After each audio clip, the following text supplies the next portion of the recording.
Welcome to another edition of the Beyond Listening podcast with your hosts, Adam Rumack and Miriam Jones. For those who have been listening to our podcast over the last year, you would know that about a year ago we started a foundation. And in that foundation, we are aiming to restore connection to community, purpose and spirit, and really serving those people who serve. And this has brought us into contact with some amazing people. One of those amazing people, in celebration of the Olympics that is coming up in under a month, is Coach K, Kiersten McCartney, who is co-founder of Arena Adaptive. It was such a privilege talking to her and the way that she brings to us an understanding of, first of all, what it might be like to have a physical disability, and then also the humanness of it, the shared humanness of it. So enjoy this podcast, and we will come back at the end with some updates.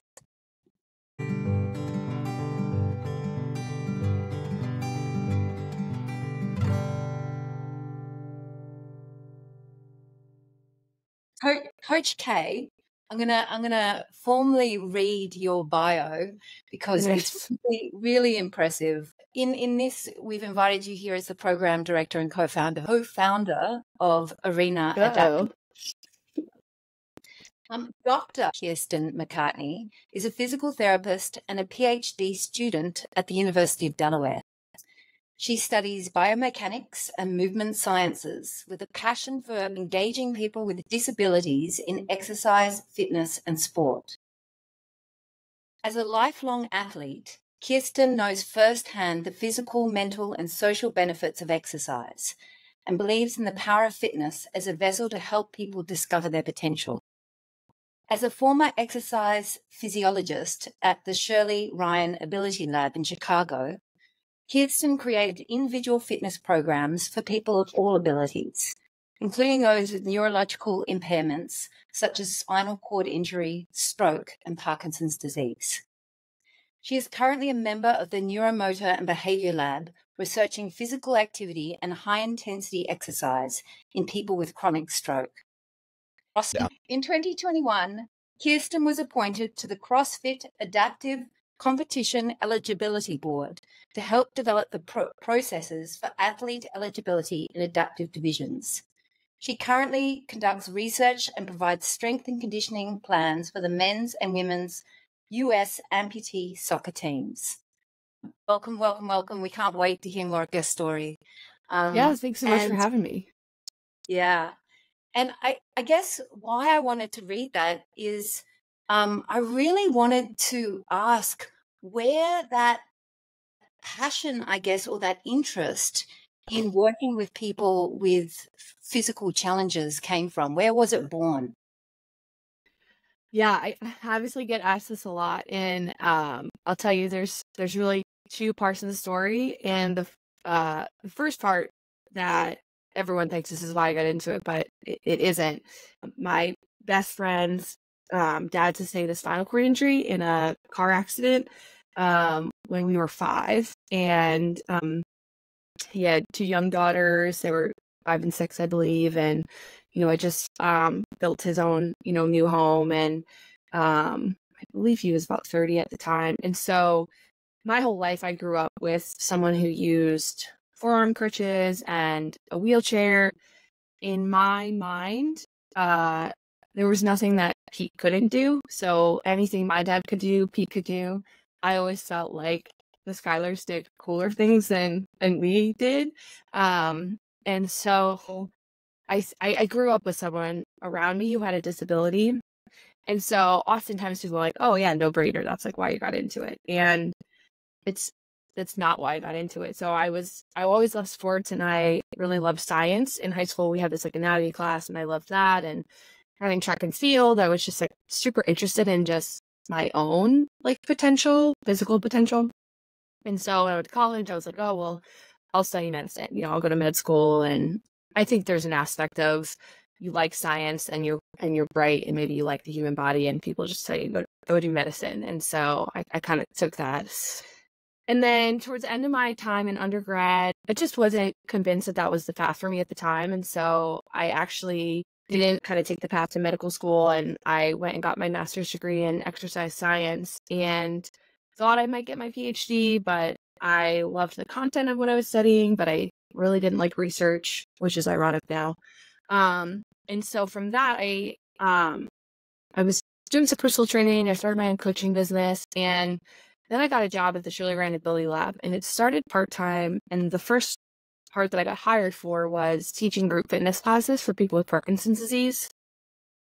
I loved it. And I think I was part-time for all of a month before my job became full-time there. And so I was teaching the group fitness classes at some of their satellite locations, but then I was basically working one-on-one with individuals with disabilities. And for me, it was like, this is my jam. This is using sport and fitness, and it felt just like you're helping people learn how to walk again. You're helping people get back to the activities they want to do, and you're doing it with fitness being the vessel. And kind of in the period of me having that job, so I was in like my, mid 20s, I guess. That was more when I started to reflect on the impact that Pete had on my life. Pete had always been a personal hero and still is to this day.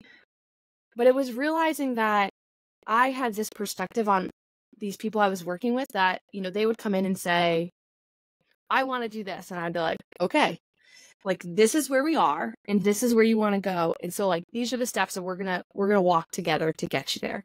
It's probably going to take you longer than you want. It's definitely going to take us longer than I want it to take too. But we can get there.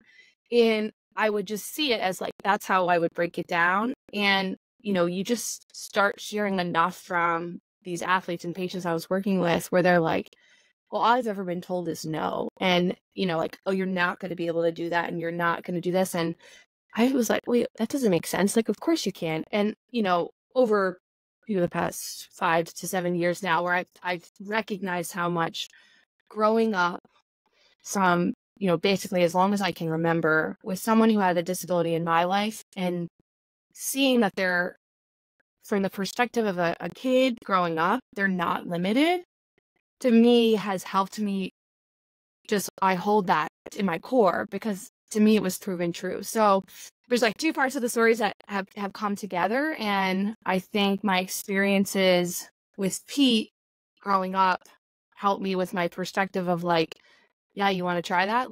Let's try it with these people who are consistently told you're not going to be able to do that. You probably won't do this again. You can't do that. I'm the opposite. But then it was really just having kind of the job, it was serendipitous maybe that, it was meant to be that I was down this path. And I loved my job at Shirley Ryan. There just wasn't much growth that was possible. And I was working with, it's a rehabilitation hospital. And so I was working with a ton of physical therapists and occupational therapists and speech pathologists. And I started getting called into the hospital to work with some patients who needed some extra care. And everyone thought I was a therapist, and I wasn't, but I was curious about what they were doing. And I was reading research articles on the side to try and figure out how I could, do my job better and help these patients better. And I've always loved school and I've always been curious. And so I think it was the right combination for me of, I want to go back to school now and get, I've gotten all these years of hands-on learning. Let me go back and get some of the didactic that can help bolster. And also in that time period of being at Shirley Ryan, I was asked to be someone's research assistant for 20% of my time. And similar to when I got the job at Shirley Ryan, I was like exercise with people with disabilities, this is my jam. Mixing the clinic and the research, I was like, this is my jam. So now I just have all of it, together. And so when I chose to come to University of Delaware, I knew I was coming for a dual degree program. So the first part of it's the physical therapy school, and now I'm actually towards tail end of the PhD now, which will allow me to obviously work as a clinician. I do that now per DM, but then I can run my own research lab and get out in the community and try and push forward some initiatives that I have in my head through all the different experiences I've had. So yeah, so that's the story. Wow, that's super cool. There's so many questions, particularly about the journey and about your work, and I'm so fascinated as well by your research with stroke victims. But before we go there, I just want to ask you, like, delving back into sort of what makes you you. I'm really curious about what your experience is of your own limitations. Like, if you think back to where you've hit those places in yourself, yeah, I'm really curious about that. I'm laughing because anybody who knows me will listen to this is going to laugh when I say I'll probably forever be a little bit pissed off that I'm not good enough to be an Olympian. I love the Olympics, and I now just realize, like, I don't think it's work ethic. It's definitely talent. And so part of that's like my parents. Like, I just didn't get the right genetics from them. And so, it is what it is. I didn't win that lottery. But yeah, as far as like limitations, I would say, from a physical standpoint, my sport really became track and field. And I mean, I was good, but I wasn't racking up state titles or national titles. I was like the athlete. I would go on a limb and say, like, I was an athlete you could count on. I'm going to show up. I'm going to do my best. But I'm not kind of entering that next echelon. I walked on to the team at Ohio State, and I ran there for 2 years, and it was a good situation. And walking away from that was really hard because, up until that point, running and track had been a lot of my identity. I was marathon running when I moved to Chicago, and qualified for Boston at my first marathon, and I went out to Boston the next year, and I made it to mile 19, and then I'm told that I pushed a cop and was taken to the hospital because I was like, sounds would count, like it became a super hot day, and I was delirious. The medical team there saw me on the course, and the cop was trying to help me off the course. I have no recollection of this, and so, that was hitting the physical thing. I ran a marathon 3 weeks later, and requalified, so it was kind of like, okay, we'll just chalk it up to a freak event. And I went back the next year, and I made it to mile 24 and a half, and it was kind of the same thing. The heat kicked in, and the last thing I remember is seeing my best friend's face at like mile 23, and a mile and a half later I was on the side of the road again. That was harder, because then you're like, oh, this isn't a freak event, like something else feels like it's going on. I couldn't really find anything, and so again, I was a good runner, but I'm not chasing the next echelon. But for me, it was like, okay, like I put in the work. I don't understand what's happening in this last bit. So that was a little hard. 2 years later, I went back to Boston. I actually crossed the finish line. So I joked that I had to run like almost 75 miles to get one medal. And normally you only have to run 6 miles to get a medal. So that was where I've felt physical limitations before. I will say in my line of journeys, I went to undergrad. I thought I would go to medical school. Kind of towards the end of undergrad, I wasn't convinced that's what I wanted. After the first year of my master's program, I was, like, this content is great, but I really like working with people. And so I actually think I was just afraid of attempting the medical school applications. I thought fear is a dumb reason to not attempt. I took the MCAT, and over the course of 2 years, I applied to 46 medical schools, and I got into none of them. I got interviews from none of them. And, that was a hard situation because obviously I'd been on a winding journey and was like, decided that's what I wanted to do and try to see, choose my best. And essentially the door never opened. Looking back now, I'm really glad that door to medical school didn't open, because kind of in that year time frame is the same time that I started working at Shane Ryan, and loved that job and found something that I was passionate about. And as silly as it sounds, I realized I didn't have to have an MD to make an impact in people's lives. And for whatever reason, I had to, walk that process and such. Yeah, that's, well, I would say those are probably the physical and like other life, kind of challenges in this journey that I've faced. And the Olympics one is the one that just keeps me up at night sometimes, and it's just never going to happen. I'm curious for you how pushing your own limits and, sometimes meeting them impacts or affects how you're working with other people, if it does at all. Yeah. Is it something you still try to do, or to feel that edge? Oh, yeah. I mean, to be honest with you, when I work with individuals who, if we're talking about a person who's had a stroke, right, there's brain damage that's occurred. And so they have potentially less like they've less brain matter that can help them do things. But then I watch people who have had strokes do so much that I'm like, can you imagine what we're all capable of? Like all of us who are fortunate enough to not. Yeah. And so I think for me, it's like, God, if they can do that, like, what can I do? What can others do? You know, from my like clinical mindset too, I think that when you are afraid to push people and you're afraid to cross a line, you actually just do people a big disservice, because I think part of you know, the coaching that I do with Arena Adaptive, the physical therapy, you know, just that I do, it's just, to me, those are all on the same spectrum. A lot of that, there's science behind it for sure, but it's an art. And there's so many factors that like we're never going to be able to quantify.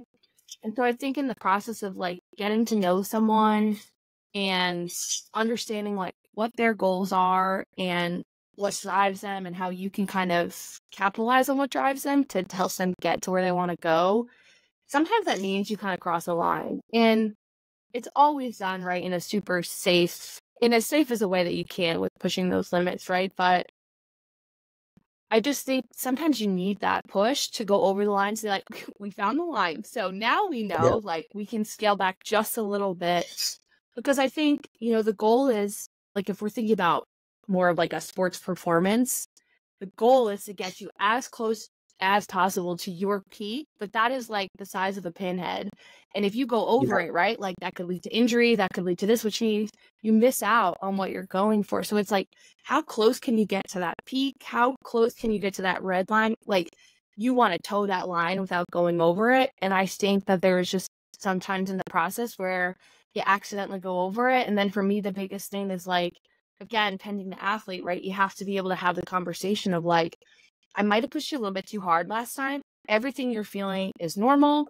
This is how we're going to adjust moving forward, right? So it's always a give and take. And, you know, athletes know their body best, particularly the longer that they're, in my opinion, the longer that they're physically active and exercise and kind of doing whatever the type of activity you're asking, they're going to know best. And so I think part of being a good coach or a good clinician is also understanding the right questions to ask, to know, like, am I riding the line, or listening to other things that they're telling you where you're like, oh, okay, like clearly there are a lot of other stressors in life right now.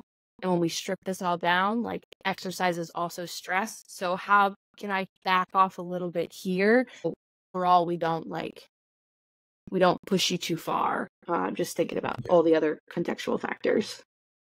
Yeah, I think about some conversations I've had with Coach Moore, who's our connection here, and he's talking about, you know, pushing the students that come into his classes or his program, talking about an arena where, like, and correct, I mean, I'm not assuming you have the same perspective on it, so I don't want to check, but that a lot of those kids, a lot of the folks that are coming in with limitations are used to not getting pushed at all. Like there's a fear of pushing these days, you know, even if someone says they want that goal. And I'm curious how you navigate that from almost like a social perspective. Mm-hmm. You know, like you're going to be the coach that's going to you're going to take the gloves off a little bit, achieve what they're looking for without being too careful about it. If you want to be a good coach or a good clinician, there's a lot of like interpersonal skills and relationship building, kind of to get more at that piece of like, you have to understand what's going to push someone, and that's going to look different for different people. And so the way that I push one person might look different than the way I push another person, but it's just to help them get to where they need to go. And part of that is also understanding why someone is seeking out our services. So, you know, you'll have some people who come in and like, they're like, wait, like you can eventually teach me how to do pull-ups and ring muscle ups, and I'm going to, you know, be slinging around a barbell, and you're like, yeah, like, let's go. And then you might have someone else who comes in who's like, I love being here for the community and I'm going to work out and I want to be here, but like, I don't necessarily need those more advanced skills. Yeah. And so for me, it's always talking about what they want. But if someone is coming in for maintenance still needs to be an aspect of pushing them towards it. Like, you're still here. This is the community that we're building. So I think for me, it takes a little bit of time, a few sessions to just get to know someone, for them to open up, for them to really realize what's going on. And I think at its baseline, Lazina Adapted started because there was a lack of programs in our area. Baltimore, associated with like Kennedy Krieger and Johns Hopkins, they have pretty robust, particularly youth programs, adaptive sports programs. And there's some programs in the Philadelphia area, not totally centralized with anyone. There's really nothing in Delaware. And I had done some volunteering with the Philadelphia Center of Adaptive Sports. They have a really robust rowing program, but it was an hour drive for me. And, I would just think like, well, that's me. So like the athletes probably are having to drive this much, which is very common in the adaptive sport world, that you'll hear how the distances that people go to be able to be involved in a sport or something like that. And so, selfishly, I kind of wanted something closer to us, but I also was like, well, we just need more opportunities. And so in the first couple sessions of someone coming in, for me, I just want this to be a welcoming place for you, right? Entering the gym, no matter who you are, is intimidating.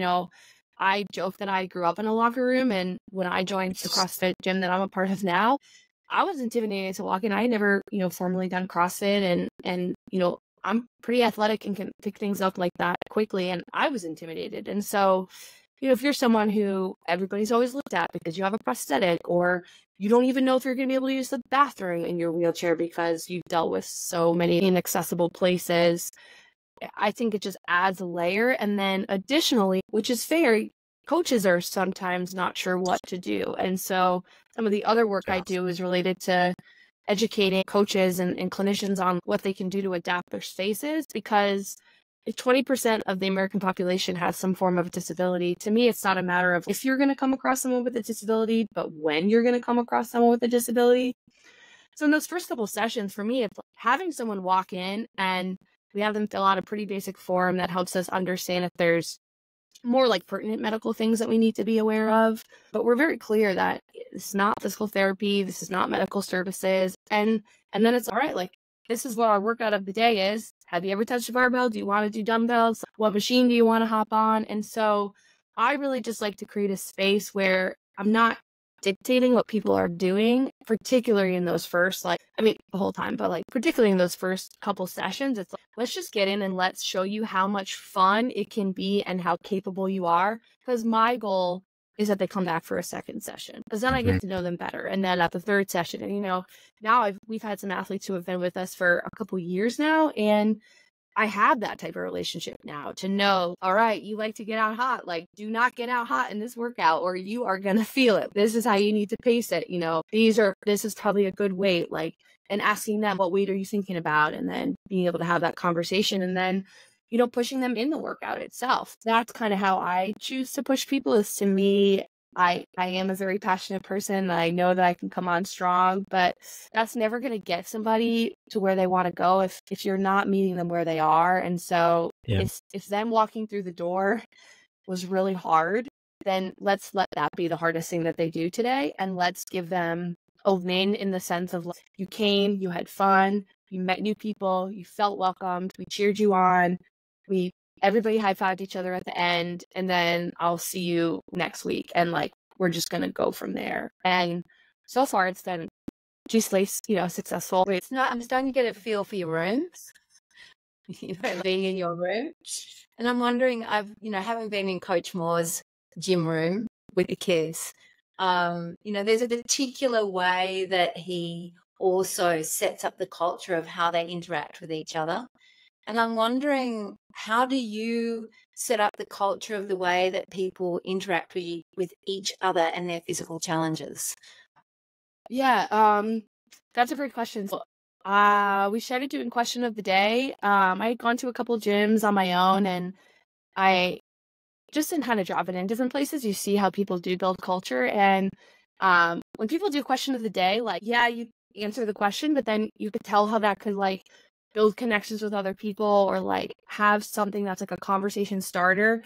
And for us, it was a way to just always circle up at the beginning and, have everyone together, now we have a couple announcements about what's going on in the community. What's the question of the day? It's usually something funny. What's your favorite dessert? Or, what are you most excited about this summer? But we had one the other day that was like, would you rather it always be too hot or too cold? And we talked about that the whole time. People kept like going back and forth about whether they wanted to be too hot or too cold all the time. So that's one way, I think, is to just try and break ice and like do that. And it's also been a way, particularly at like the beginning of a new session, because we'll have different volunteers that rotate through. So they generally commit to one session so they can really get to know the athletes and the athletes can get to know them. And to me, that helps build the community. It's not like people are coming in for one day and then they leave, because that doesn't build community. And people with disabilities can be, used as tokens in different ways sometimes. And they're people. And so if you're part of our community, come be part of our community. If it doesn't work out for right now, then come back another time. So that's the question of the day is one way. I like to bring people back to the whiteboard. We'll do our warm up. Maybe we do our strength portion and then we come back and we talk about the workout so we can strategize there. So that for me just kind of regroups everyone. So I was going to say we do names at the beginning and intros. So again, that can kind of help people get to know each other. Just do a standardized warm up too. And we've done that. We'll add a little bit at the end that's maybe more workout specific. Having the warm up be the same in every class, it allows for more of this organic conversation to occur, because people don't have to keep looking at the board to figure out what the workout is. It's like the warm up is always the same. So it allows this kind of time for this natural conversation to occur while you're getting ready for class. And then at the end of class, we just do a cheers. We come together and someone, counts down like arena on 3, 1, 2, 3 arena, and, see you next week. And we leave 15 minutes between the two classes that we have 2 classes on the 2 nights that we have class. And so that 15-minute break gives a chance for you to talk to some athletes who are headed out, like talk to them about the workout, or another athlete comes in and talk to them about what's going on. And then I think I just try to do a good job about like celebrating people for different things. So we have a couple of youth athletes who are pretty involved in other adaptive sports. And so I like to highlight them. Like if I know they just got back from the basketball nationals, like we're going to talk about that. We're going to tell the class, we're going to celebrate each other. And it doesn't always have to be sport related, but I think I do my best to build relationships with everybody that's in that room. And then I do what I can to not harbor that information, but rather share it so it can be a way for maybe people to get to know one another. And again, just celebrate one another. And when they're doing well, it can uplift everybody. And so let's uplift everybody and kind of share things about other athletes. That's exciting. And yeah, so I guess that's how I try to build a community. What I'm loving about this so far is you pretty much haven't talked about any specific methodology for training or anything like that, but there's so much intentionality in what you do around building community, helping people feel welcome, helping people find and achieve their goals. And you talk about the artfulness of that, and I'm reflecting on that. Like we haven't talked about anything specific to what a workout looks like. We could, and I would love to hear it, but it's just really impressive how much intentionality goes into all those other parts that I think when someone thinks about going to get in shape or to achieve a physical goal, they're not thinking I'm going to build community or get more comfortable with myself or connect with people that have a similar or very different experience of life that I do. And it seems like it's really central for what you do. For who you are. Cool. I think it's part of the success of what you do, right? Anyone can learn how to run a class technically, but the artfulness that you're talking about in the room and then also building a program that has it's having so much impact. I just wanted to build on that because I also know from just looking at your research and what you're doing with your doctorate, that you're really interested in the way that this interacts with our health system. And I'm really, something that you've made seem so simple. And I guess I'm a little bit like any listener would go, yeah, of course. But I'm really interested your perspective of how that is in comparison to, the way that people who are physically challenged are generally kind of like, what are the challenges for them in interacting with our system, and how does this help with that? Yeah, I mean, I don't think your podcast is long enough for me to discuss all the ways that people with disabilities had issues when they interact with the healthcare system. But I mean, it's a beast of a system. I personally have had issue with the fact that right now I could probably plug something in on my phone, a majority of items on my phone, and have Amazon deliver them to my door tomorrow.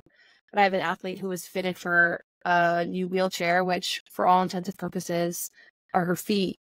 And she has them fit a month ago, and it won't be delivered for another 3 months.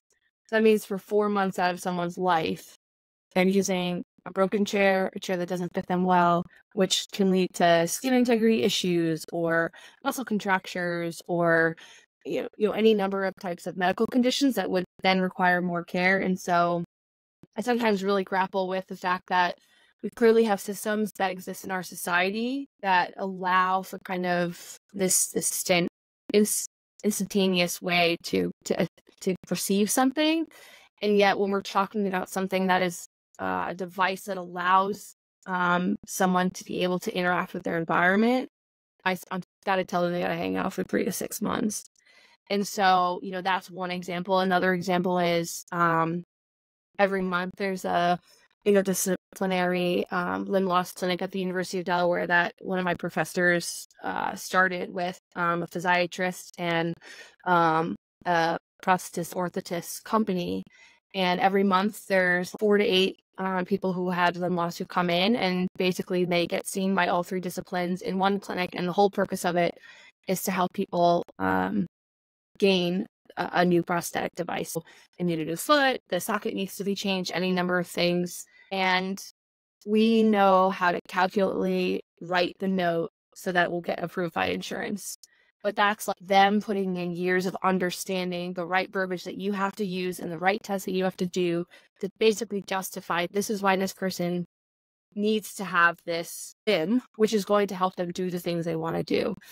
When you think about people who are active who have limb loss, prosthetic devices can cost you upwards of $10,000. Wheelchairs, sport chairs are going to be $5,000. So when you're talking about just access outside of the healthcare clinic, we're talking about like major financial problems. And sport chairs, blade prosthetics that people are used to seeing from the Paralympics, those are not covered by insurance. And there's currently a movement going on, and it's called So Everybody Can Move. And I believe the first state that the bill passed was in New Mexico. It's backed by the Amputee Coalition, which is a national organization. The bill was signed today in Maryland.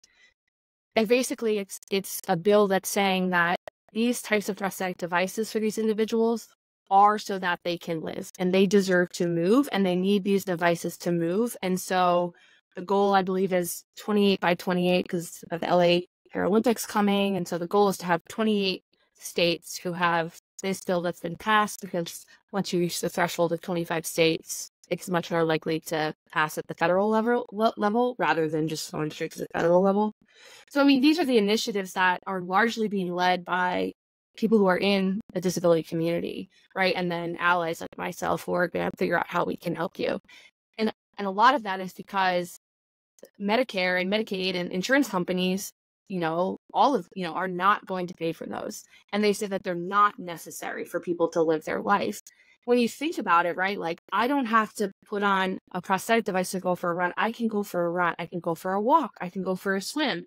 I don't necessarily need 3 different devices to be able to do that. But just because someone doesn't mean that they shouldn't be able to have the access to them so that they can do those activities. So, that's one thing. We also know this is not just for the people in the disability community, but there's a limited number of therapy services that you're provided. And that, I think, does a big disservice to individuals. I think what I'm describing as what I do in arena is being simple. I think in some ways I am like, it is simple. Care about the people in your community. I have a passion for this. I'm lucky enough to have found someone like Jeremy in my community who who wants to support it, and we have a home now so I can build this, right? But there's a lot in there that makes it hard, and so it's not easy, but it's always this balance of it's not hard, but it's not easy. And I think that what we have at Arena is unique. So I don't have people who don't have disabilities who are in the class, right? So all of our athletes have some sort of physical disability, but I don't think that that's the only space that should exist, right? So if you're a person who has a disability and you want to join the CrossFit gym that I belong to, then come join the CrossFit gym that I belong to, right? Like all of those spaces should be, in theory, are open to this population, but because of years upon years of being told, you can't do this, or you won't be able to do that, or people looking at you weird, people not pushing you, right? Like it does the opposite of what we try to build in Arena, which is it turns you away from wanting to try it. And so there's a couple ways. I'm not sure that my research is hitting on this yet, but like a couple ways that I try to recognize now. Part of why I have the perspective I have is because I grew up with Pete in my life. And so he was never limited, right? Now, as an adult who's also in this space, I had super cool conversations with Pete. And I clearly understand now that he faced challenges that I didn't recognize as a kid. But because I didn't recognize them, right? I've never seen someone in a wheelchair and been, ooh, I don't know how to talk to them. More often than not, now I walk straight up to them and I ask them if they're interested in getting involved in adaptive fitness, and then I tell them that they should come to Arena. So I try to provide exposure as well. And so some of that's through talks I've done at national conferences. A lot of that right now is that because I have this really cool connection with the current physical therapy students at University of Delaware, I've opened up Arena as an opportunity for them to come volunteer. So we've probably had 25 to 30 students cycle through in just the past year alone. And to me, they are there for a minimum of, 8 weeks. And so across 8 weeks, they're going to see a lot of different athletes with a lot of different abilities, and they're going to see what happens in 8 weeks. And that to me is like whether or not these students choose to pursue adaptive fitness in any form, or they go into neuro rehab or anything, they will at least now have had some experience and some exposure to people with disabilities being in the gym. And I don't know the ripple effects of what that could be, but I'm hopeful that it will lead to more people being like, nah, you can come. No, you can come. Or someone does walk into their gym and they're not afraid to go say hi because they've lived this before. It really reminds me, we do a process which is basically a listening circle, It's as old as sitting around a fire and telling stories about the hunt. But introducing it to environments can be so complex. And so I felt like that when I was hearing you talk, here is this gym, it seems simple, and it's in this incredibly complex environment of not being welcomed in, of people being told no, and of institutions and insurance and the way the healthcare system creating a lot of barriers to entry that I'm hearing in the way that you're telling the story, and the hope of actually being able to say, here we go, it is simple. It's not complicated.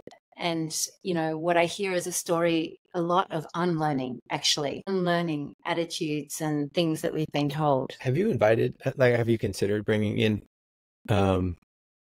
people out of the disabilities community into workout and mixing those classes up? Yeah. So that's actually how the program started. So we started, in a CrossFit gym, kind of integrated within the gym, and for a couple different reasons, it didn't work out in that space. But with the volunteers that we have, they actually will often work out with the athletes. And so in a way, we're integrating it.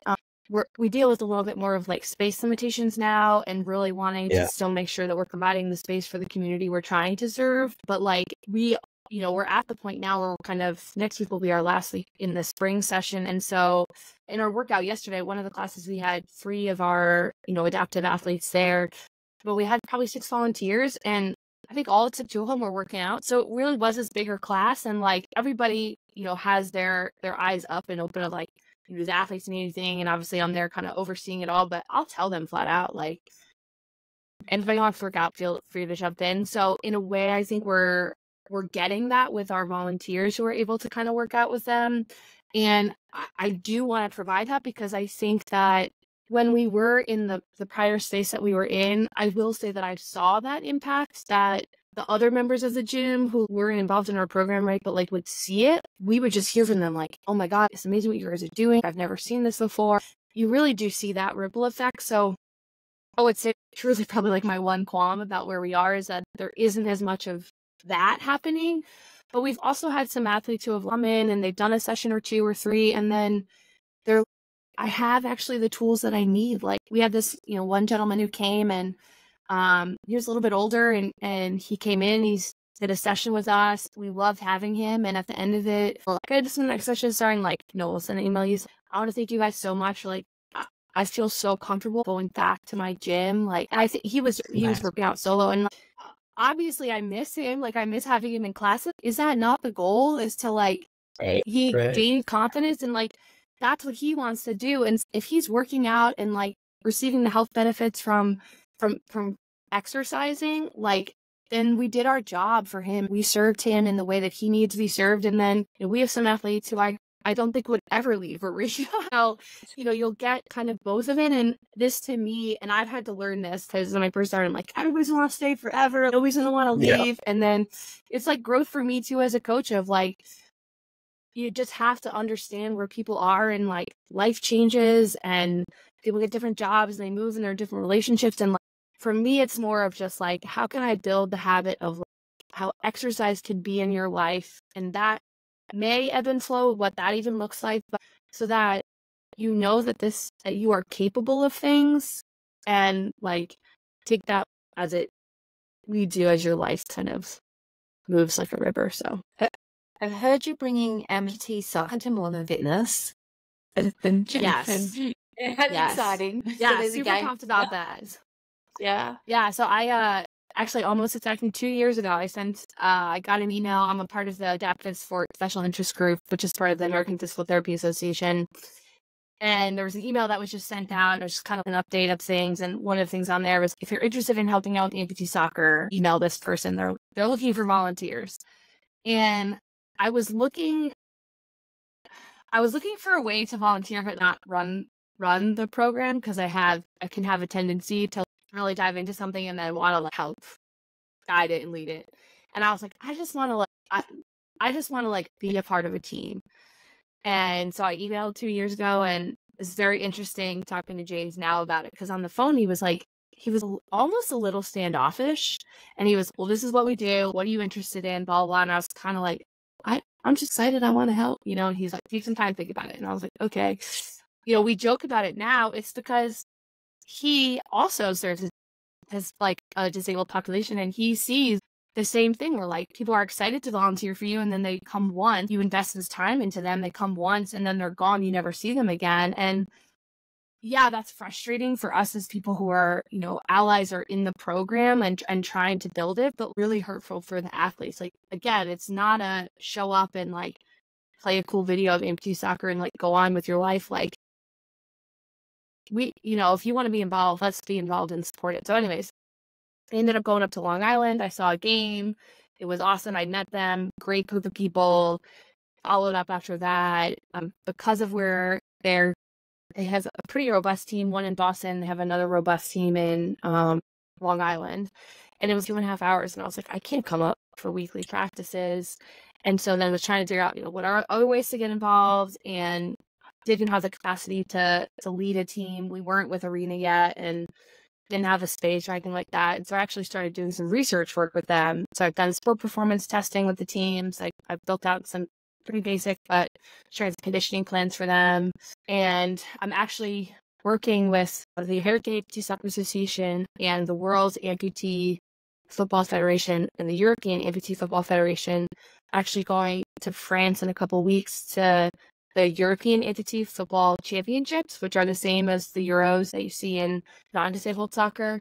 And we're going to use wearable technology to try and quantify the demands of the amputee soccer. So 2 years ago has morphed into this chance for me to do some really cool research in a space, and then kind of paired into that because I have the connection to, the American Amputee Soccer Association, and we now have this robust space at More Than Fitness, and wanting to grow it beyond just the adaptive fitness classes that we have. when I asked Jeremy and Lindsay, they were like, yep, let us know. We hopped on a call with, American Amputee Soccer Association, who's, you want to start a team and it's free and you have space? Like, you can just have space. Everybody was like, why? Let's start this. We should have started this yesterday.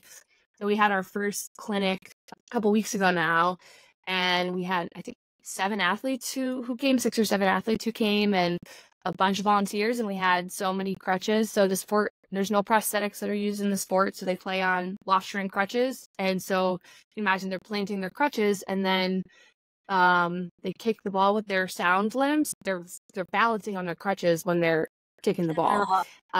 Yeah, so it's a super cool sport, and these elite players are, I can't even tell you how fast they are. It's amazing how fast they sprint.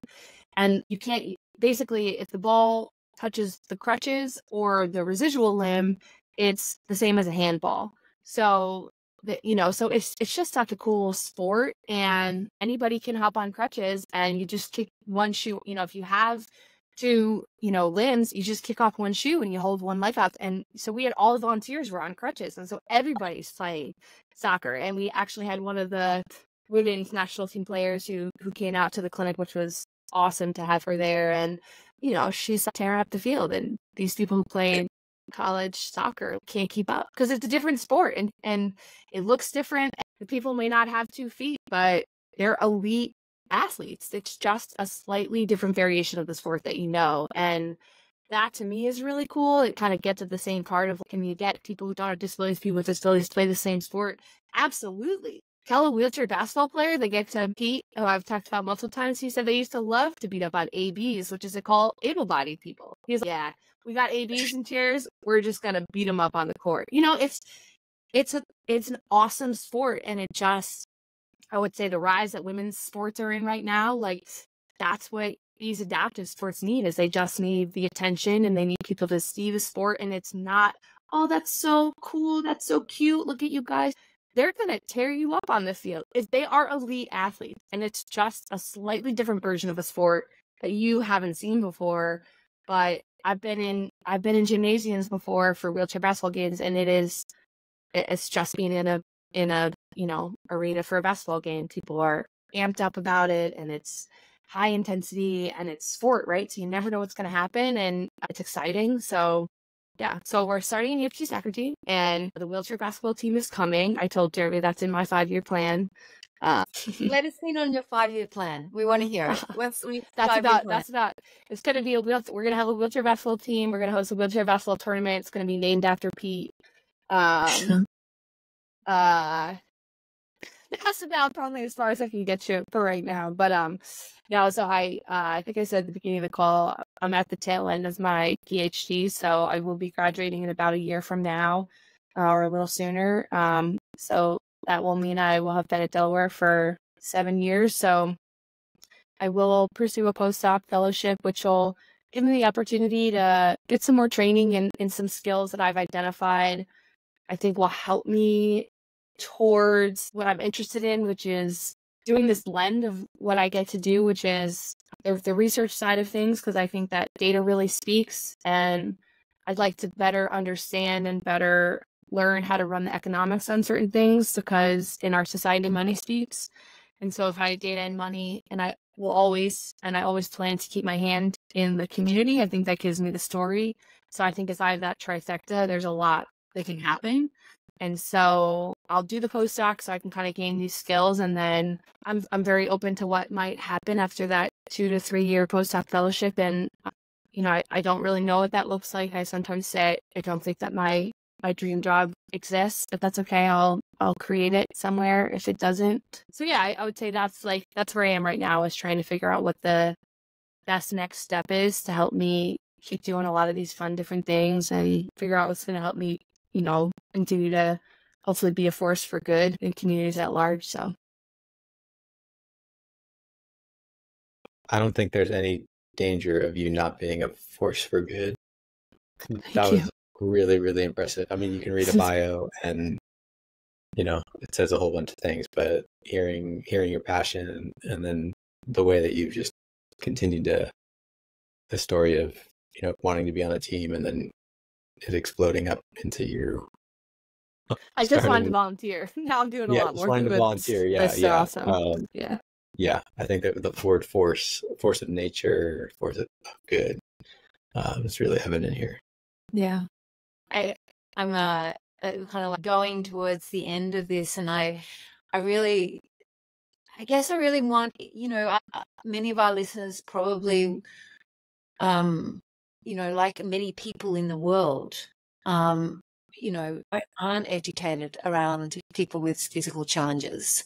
And I know that, as Jeremy was talking about you, when I was 22, my best friend from school had a stroke, and I did see, so she, her brain changed basically, and physically she lost movement in her body, which it was a really interesting and hard for me.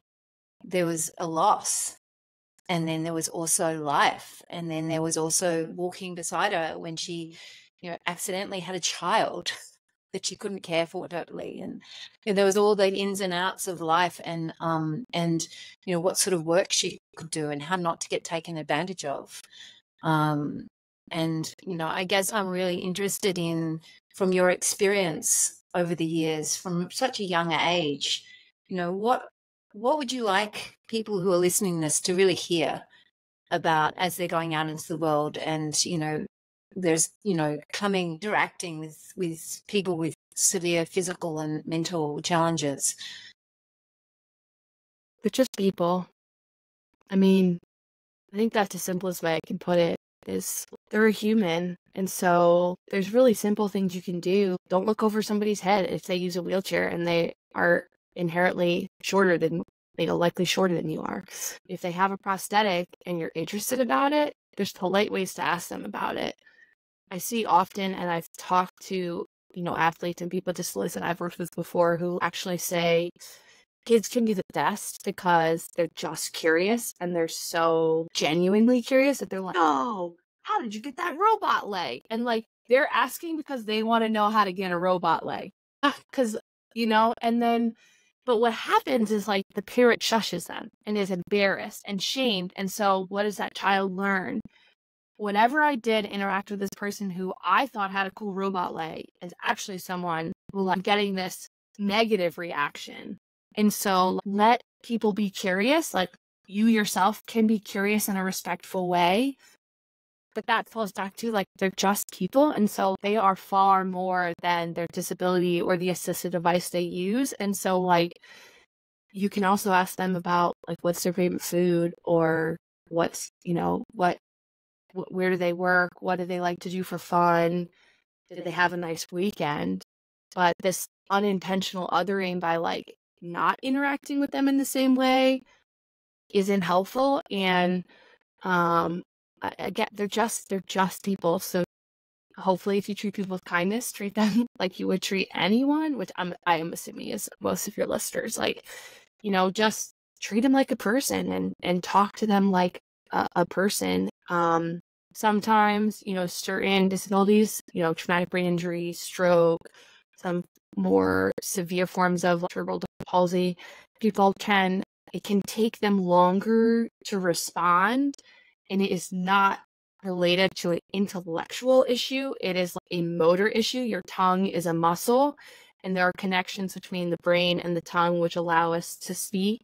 And for some people, those connections, it's a slower train, and they just need a little bit more time for their train to arrive. And so, like, you might not be aware, but let them know. Or people, we are blessed in some ways to live in a society with a lot of technology. Like, people can use iPads now, right? Like, they can write out if they struggle, if they have a certain form of aphasia, which is difficulty like getting words out, they can write it out to you. It's not necessarily an intellectual thing.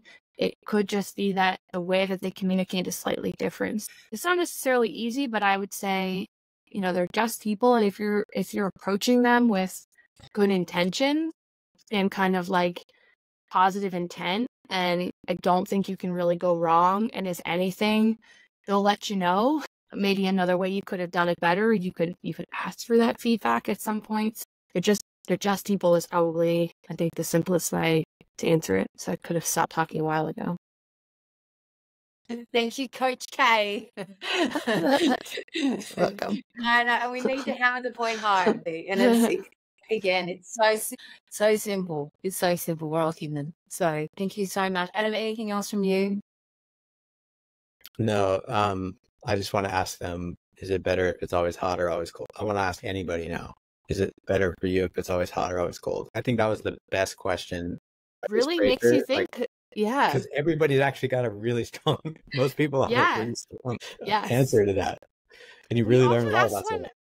Another good one we had recently was, would you always, one of the options was burnt toast. I think it was, would you rather always smell like burnt rubber or always have the taste of burnt toast like in your mouth? Oh my gosh, that's hot. It was so interesting because I was like 100% I want to smell like burnt rubber because eventually I will become desensitized. So this is a selfish response. Eventually I'm going to become desensitized to the smell of burnt rubber because I smell it all the time. It will come on hard to people who don't spend a lot of time with me, right? Yeah. Because they're like, why does she smell like burnt rubber? Well, the taste of burnt toast, like in my mouth all the time. I don't want to eat ice cream and also taste burnt toast. Like I love to eat. You've I love really to thought cook. about this. Honestly, only when I read the question, and then people were so strong that they wanted to taste burnt toast all the time, and I was like, "That's disgusting." I think it's like introvert. Well, you don't strike me as an introvert, but as an introvert, I'm like, yeah, smelling like burnt rubber would actually be pretty cool. Like, you'd have to really want to hang out. Like, it would have to be meaningful, you know? I'm the opposite. I'm an extrovert, so here I am, and I smell like burnt rubber. Thank you so much. Thank you for sharing it. And as we hang out in More Than Fitness more, it'd be really good to. I don't think I'm getting on that amputee sock. Oh my God, you should. It's so cool. No, it's so fun. That's the best part. Yeah, but looking forward to maybe doing some wilderness trips. And yes. Yeah, thank you so much for coming on. Thank you so much. It was nice to chat with you. Thank you so much for joining us for the Beyond Listening podcast. Please, please, please like, share, review. We love to get your feedback. And you'll see in the show notes some links to the work of Coach K, More Than Fitness, and also some links about adaptive fitness and ways you can support. Please share those in the lead up to the Olympics as we grow awareness of what people who don't have the same physical advantages that we have, what they need. And you'll also see a link there for the foundation. Please check it out. We are giving access to youth from communities in crisis, teachers, veterans, and yes, people with physical disabilities access to the wilderness and to the connection, purpose, and spirit it brings. So until next time,